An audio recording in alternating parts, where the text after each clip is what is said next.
Shalom, perkenalkan nama saya Jessica Paulina Simanjuntak dari kelas 12 Akuntansi 3. Pada kesempatan kali ini saya akan mempresentasikan tugas agama. Pertanyaannya, bagaimana gereja lokal dapat membangun kesatuan jemaat? Simak videonya. Saya bergereja di GKJW Jemaat Lingi. GKJW, Gereja Kristen Jawi Wetan. Jawi Wetan itu artinya adalah Jawa Timur. Jadi gereja GKJW ini hanya berada di lingkup Provinsi Jawa Timur. Makanya gereja ini tuh disebut gereja lokal yang bernuansa atau kental sekali dengan adat Jawa. Walaupun GKJW Lingi berasal dari Provinsi Jawa Timur, yang mayoritas jemaatnya didominasi oleh suku Jawa, akan tetapi jemaat GKJW Lingi ada yang berada dari luar Jawa seperti suku Batak ataupun daerah Nias dan Kupang. Seperti yang sudah diketahui tadi, gereja saya itu terdiri dari berbagai macam daerah dan suku. Oleh karena itu, GKJW memiliki salam persatuan, yaitu salam patunggilan. Salam patunggilan Kang Nyawiji itu artinya walaupun kita itu dari berbagai ras, kelompok, suku, daerah, tetapi kita tetap satu di atas dasar kasih Allah.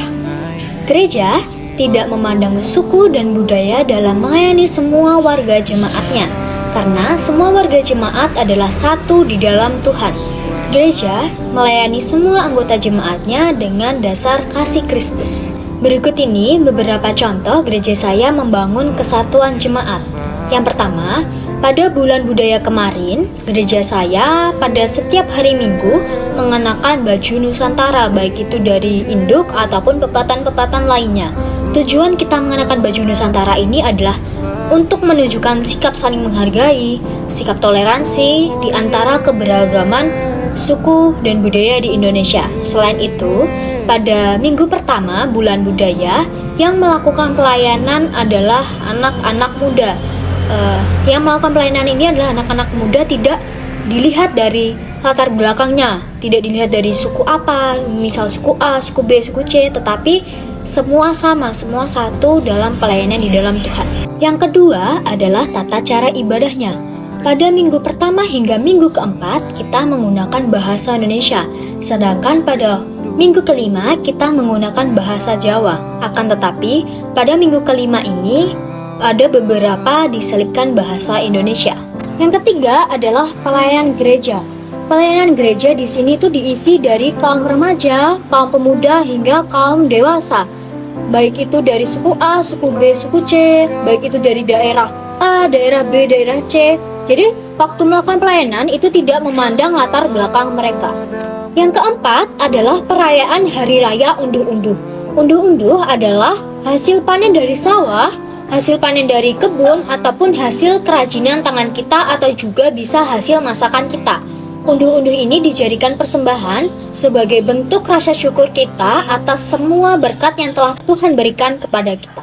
Yang kelima, pada bulan kesaksian pelayanan kita melakukan kunjungan ke panti jompo, kita menghibur para lansia-lansia di sana. Selain itu, pada bulan kesaksian pelayanan kita juga mengunjungi para lansia jemaat kita dan pembagian sembako pada saudara-saudara kita yang kurang mampu. Di sini kita melakukan pelayanan tanpa melihat latar belakang mereka. Selain itu, pada bulan kesaksian pelayanan, para pemuda baik itu dari induk, pepantan, dan kelompok mengikuti lomba film pendek. Selain itu juga ada kegiatan untuk membangun kesatuan jemaat seperti lomba pandu puji antar induk dan pepantan, ibadah pemuda Serayan Kediri Selatan, dan pemuda melakukan pelayanan saat ibadah Natal sekolah minggu. Jadi, itu tadi beberapa contoh cara bagaimana gereja saya dapat membangun kesatuan jemaat. Jadi jemaat harus saling beradaptasi dan belajar dari berbagai perbedaan yang ada. Kita bertumbuh bersama dan berubah bersama menjadi lebih baik. Di Alkitab, Perjanjian Baru mencatat salah satu inti utama pengajaran Tuhan Yesus yang berkaitan dengan toleransi adalah mengasihi sesama manusia seperti diri sendiri. Dalam Matius 22 ayat 39, Perintah Tuhan Yesus untuk mengasihi sesama manusia seperti diri sendiri merupakan bukti nyata pengajaran Tuhan Yesus tentang posisi orang lain bagi gereja Tuhan. Jadi, toleransi tidak tumbuh sendiri, namun perlu diajarkan, dikembangkan, dan diimplementasikan. Jemaat terpanggil untuk mewujudkan solidaritas dan kasih bagi sesama tanpa memandang perbedaan latar belakang mereka. Solidaritas dan kasih itu tidak meniadakan perbedaan, namun menerima perbedaan itu sebagai anugerah. Dan dalam perbedaan itulah manusia diberi kesempatan untuk mewujudkan kasih dan solidaritas bagi sesama umat manusia. Jadi, itulah bagaimana gereja lokal dapat membangun kesatuan jemaat. Sekian video dariku, maaf jika ada kesalahan kata. Terima kasih, bye-bye.